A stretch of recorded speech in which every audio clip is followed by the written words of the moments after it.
तो चलिए बहुत बहुत स्वागत है दोस्तों आप सभी का हमारे यूट्यूब चैनल पर। दोस्तों आज के इस वीडियो में बात करने वाले हैं क्लास 11 पॉलिटिकल साइंस के कुछ इंपॉर्टेंट क्वेश्चन। तो फटाफट एक क्वेश्चन को देखते हैं। चलिए पहला जो क्वेश्चन पूछा जा रहा है कि भारतीय संविधान कब बनकर तैयार हुआ। तो हम सभी को पता होना चाहिए जो हमारा संविधान है ना वो 26 नवंबर सन 1949 को बन के तैयार हो गया था। ठीक है दोस्तों, देखिए तैयार कब हुआ था पूछा गया, लागू नहीं। तो तैयार हुआ था 26 नवंबर 1949 को और लागू कब किया गया था 26 जनवरी 1950 को संविधान को लागू कर दिया गया था। ठीक है दोस्तों, याद रखिए। चलिए दूसरा प्रश्न की बात करते हैं। सेकेंड क्वेश्चन पूछा जा रहा है कि भारतीय मूल संविधान में कुल कितने अनुच्छेद थे। ठीक है, तो अनुच्छेदों की संख्या अगर बात कर सकते हैं तो 395 यानी कि 395 अनुच्छेद थे। ठीक है, मूल संविधान में। चलिए आगे देखिए प्रश्न क्या पूछा जा रहा है कि भारतीय मूल संविधान में कुल कितने भाग थे। तो अभी मूल संविधान पूछा गया है ना, तो देखिए स्टार्टिंग में कितने थे, 22 भाग थे। कितने दोस्तों, 22। तो आपका करेक्ट आंसर 22 हो जाएगा। और वर्तमान में कितने हैं, वर्तमान में 25 भाग हो गए हैं, याद रखिए इसे भी। चलिए फटाफट बात करते हैं एक एक प्रश्न को। यहाँ पे चौथा प्रश्न पूछा गया है कि विश्व में संविधान सभा का निर्माण सर्वप्रथम किस देश में हुआ था। तो सबसे पहला जो हुआ था अमेरिका में हुआ था, वो हुआ था 1787 में हुआ था। ठीक है दोस्तों, कहाँ पे हुआ था, अमेरिका में हुआ था 1787 में। चलिए इंपॉर्टेंट क्वेश्चन है सारे के सारे। इसी प्रकार से वीडियो पाने के लिए चैनल को सब्सक्राइब कर लें और वीडियो को अपने मित्रों के पास शेयर भी करें। चलिए पांचवा प्रश्न क्या लिखा हुआ है कि एशिया में सर्वप्रथम संविधान सभा का निर्माण किस देश में हुआ। तो एशिया में पूछा गया है। ठीक है, तो एशिया में सर्वप्रथम जो संविधान सभा का निर्माण हुआ तो सबसे पहले जापान में हुआ था। ठीक है, एशिया में कहाँ हुआ था, सबसे पहले जापान में हुआ था। वो हुआ था आप सभी का 1860 में हुआ था। चलिए ठीक है, आगे बात करते हैं। पांचवा प्रश्न क्या पूछा गया है कि विश्व का सबसे बड़ा लिखित संविधान किस देश का है। तो बहुत ही ज़्यादा इंपॉर्टेंट और बहुत ही इजी क्वेश्चन है। क्या है कि वर्ल्ड का सबसे बड़ा लिखित संविधान, तो हम सभी को पता होना चाहिए तो सबसे बड़ा लिखित संविधान है वो हमारा संविधान यानी कि भारत का संविधान है। तो करेक्ट आंसर आपका भारत हो जाएगा। वहाँ पे अगर आप सभी को ऑप्शन दिया जाए, ठीक है, तो भी आप वहाँ पे टिक मार सकते हो भारत। अगर लिखने को कहा जाए तो आप लिख सकते हो। तो बहुत ही इजी शब्दों में आप लिख सकते हो क्योंकि हर एक क्वेश्चन को हम लोग समझने का प्रयास कर रहे हैं यहाँ पे। ठीक है, सिर्फ आंसर ही नहीं देख रहे हैं, चीज़ों को समझना भी है। ठीक है, चलिए छठा प्रश्न बात करते हैं। यहाँ प्रश्न पूछा गया है कि भारतीय संविधान किसने बनाया। ठीक है, तो देखिए भारत का जो संविधान है ना वो संविधान सभा ने बनाया था। किसने दोस्तों, संविधान सभा ने बनाया। तो प्रश्न पूछ लिया जाए कि भारतीय संविधान का निर्माण किसने किया, तो संविधान सभा ने किया। चलिए अगला देखिए सातवां प्रश्न क्या पूछा जा रहा है कि संविधान की कुंजी किसे कहा जाता है। तो आप सभी को याद होना चाहिए जो हमारा जो प्रस्तावना है, ठीक है, हम भारत के लोग भारत को सौंपे इस प्रकार से है ना, तो जो प्रस्तावना है ना उसे संविधान का कुंजी कहा जाता है। तो याद रखिए भारतीय संविधान की जो कुंजी है वो प्रस्तावना को कहा जाता है। तो करेक्ट आंसर प्रस्तावना। अगला प्रश्न देखते हैं। अगला प्रश्न पूछा गया है कि भारतीय संविधान सभा के कितने उपस्थित सदस्य ने भारतीय संविधान सभा में हस्ताक्षर किया। तो हस्ताक्षर का बात करना सिग्नेचर का, तो यहाँ पे 284 हो जाएगा। कितने दोस्तों, 284। चलिए अगला प्रश्न बात कर लेते हैं। प्रश्न आपको याद नहीं रहता, हार्ड लगता हो तो कॉपी में नोट करके रख ले, जो कि बहुत इंपॉर्टेंट क्वेश्चन है। ठीक है, देखिए 9 प्रश्न पूछे रहे कि संविधान सभा में, ठीक है, उद्देश्य प्रस्ताव किसने प्रस्तुत किया। तो आप सभी को याद होना चाहिए जो उद्देश्य प्रस्ताव है सर्वप्रथम लाए थे पंडित जवाहरलाल नेहरू ने। ठीक है, तो याद रखिए जो उद्देश्य प्रस्ताव लाए थे, कौन लाए थे, पंडित जवाहरलाल नेहरू। 13 दिसंबर सन 1946 में लाए थे। कब दोस्तों, 13 दिसंबर 1946 में उद्देश्य प्रस्ताव रखे थे पंडित जवाहरलाल नेहरू। चलिए बात करते हैं 10वां प्रश्न की। यहाँ पे प्रश्न पूछा गया कि संविधान सभा के अस्थायी अध्यक्ष किसे बनाया गया। देखिए क्वेश्चन क्या है, अस्थायी अध्यक्ष। तो अस्थायी जब अध्यक्ष पूछ लिया जाए तो डॉक्टर सच्चिदानंद सिन्हा आपको मारना है। ठीक है, अगर स्थायी अध्यक्ष पूछा जाए तो डॉक्टर राजेंद्र प्रसाद होंगे, लेकिन यहाँ पे पूछा गया है अस्थायी अध्यक्ष। तो करेक्ट आंसर आपको यही याद करना है। चलिए, और ये सबसे ज़्यादा बुजुर्ग व्यक्ति थे। 11वां प्रश्न पूछा जा रहा है कि संविधान सभा का पहली बैठक कब हुआ था।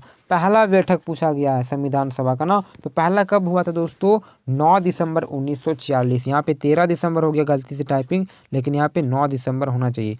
9 दिसंबर सन 1946 को संविधान सभा का पहला बैठक हुआ था।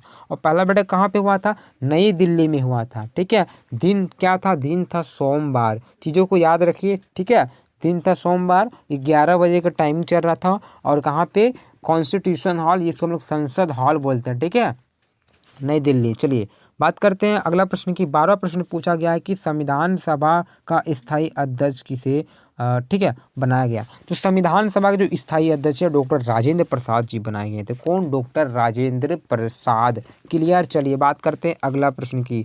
13वां प्रश्न पूछा जा रहा है कि उद्देश्य प्रस्ताव नेहरू जी कब लेकर आए।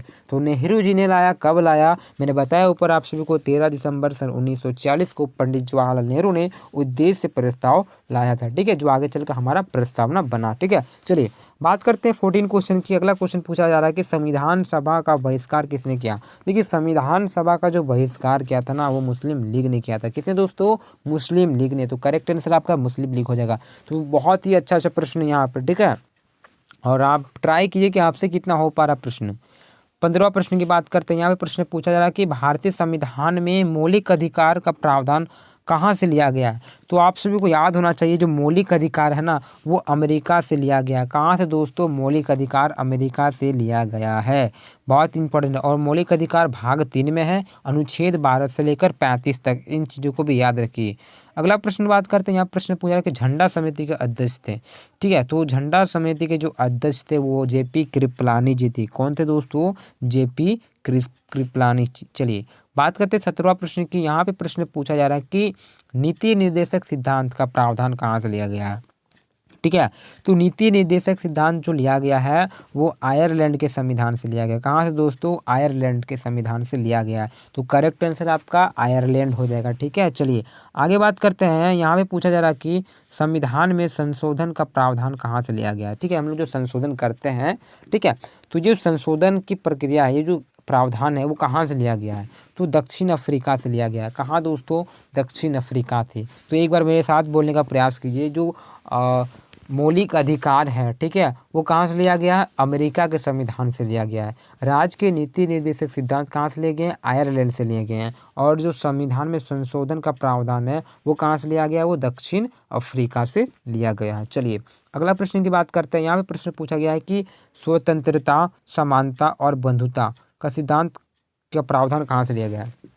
तो देखिए स्वतंत्रता, समानता और बंधुता वो फ्रांस से लिया गया, ठीक है। कहाँ से दोस्तों? फ्रांस से। तो करेक्ट आंसर आप सभी का फ्रांस हो जाएगा। तो सभी याद रखिए कि इस देश के संविधान से क्या लिया गया था, ठीक है। चलिए और इसीलिए जो यहाँ वहाँ से जो लिए हैं ना, जैसे कि अमेरिका से मौलिक अधिकार, आप सभी का संशोधन का जो है वो कहाँ से लिया गया था? और उत्तरी अफ्रीका से, ठीक है। तो जहाँ जहाँ से दक्षिणी अफ्रीका से लिया गया था। तो इसलिए इसे उधार का थैला भी कहा जाता है। भारतीय संविधान को उधार का थैला किस लिए कहा जाता है? क्योंकि जैसे कि नीति निर्देशक आयरलैंड से लिया गया है, अमेरिका से मौलिक अधिकार ले लिया गया है, ठीक है। तो इसलिए इसे क्या उधार का थैला भी कहा जाता है। अगला प्रश्न की बात करेंगे। यहाँ पे प्रश्न पूछा रहा है कि नागरिकता कितने प्रकार की होती है। तो नागरिकता 2 प्रकार की होती है। कितने दोस्तों? 2 प्रकार की। चलिए अगला बात करते हैं 21वां प्रश्न की। प्रश्न पूछा जा रहा है कि न्यायाधीशों का सेवा काल कितने वर्षों का होता है, ठीक है। तो यहाँ 65 वर्ष का। कितना दोस्तों? 65 वर्ष। तो करेक्ट आंसर 65 हो जाएगा। चलिए बात करते हैं अगला प्रश्न की। यहाँ पे पूछा जा रहा है कि राजनीतिक दलों को मान्यता कौन देता है।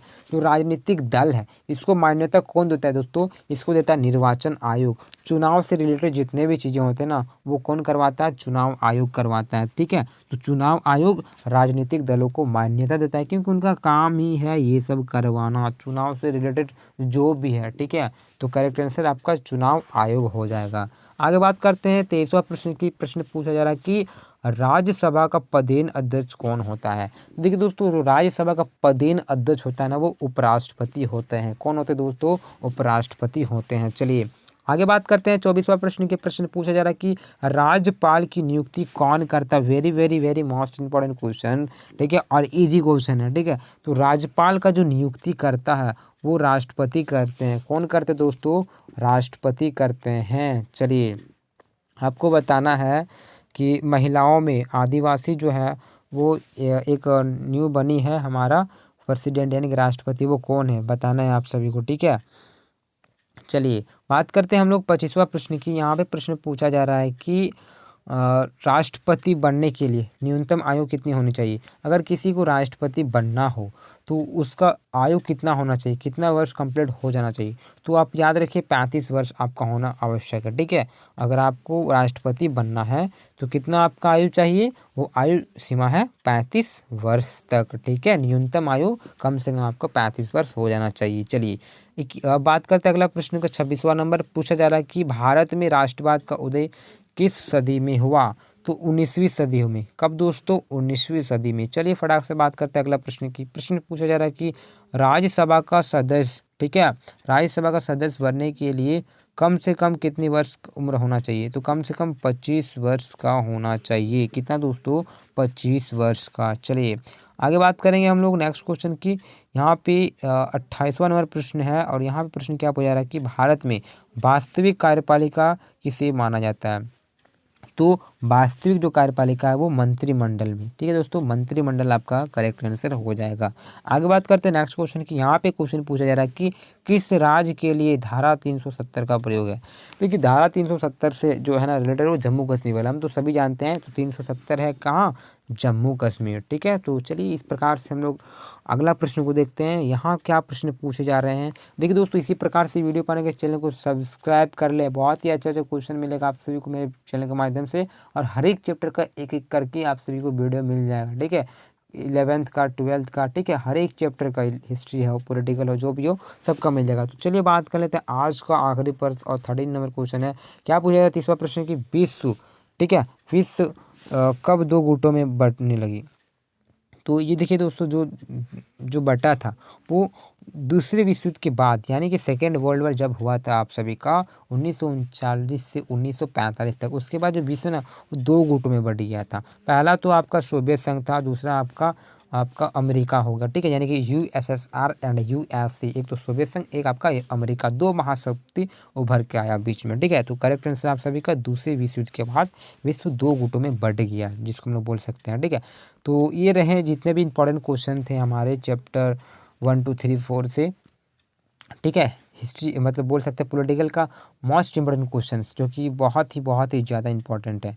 और इसके अलावा हर एक वीडियो आप सभी को चैनल में मिल ही जाएगा, तो चैनल को सब्सक्राइब कर लें। वीडियो अच्छा लगता तो अपने मित्रों को शेयर करें, और ज़्यादा ही ज़्यादा अच्छा लगता है तो प्यारा सा लाइक करके एक प्यारा सा कमेंट दे दें, ठीक है। और टेलीग्राम चैनल को ज्वाइन कर जाए दोस्तों, ठीक है, लिंक मैं डिस्क्रिप्शन में डाल दूंगा। और मुझे अगर फॉलो करना चाहते हो तो मेरे इंस्टाग्राम का लिंक मैं डिस्क्रिप्शन में डाल ही दूंगा, वहाँ से आप मुझे फॉलो कर ही सकते हो। और किसी प्रकार की समस्या हो तो वहाँ पर हम लोग मेरे से पूछ सकते हो। तो चलिए दोस्तों इसी प्रकार नेक्स्ट वीडियो में मिलता है। जय हिंद, जय भारत।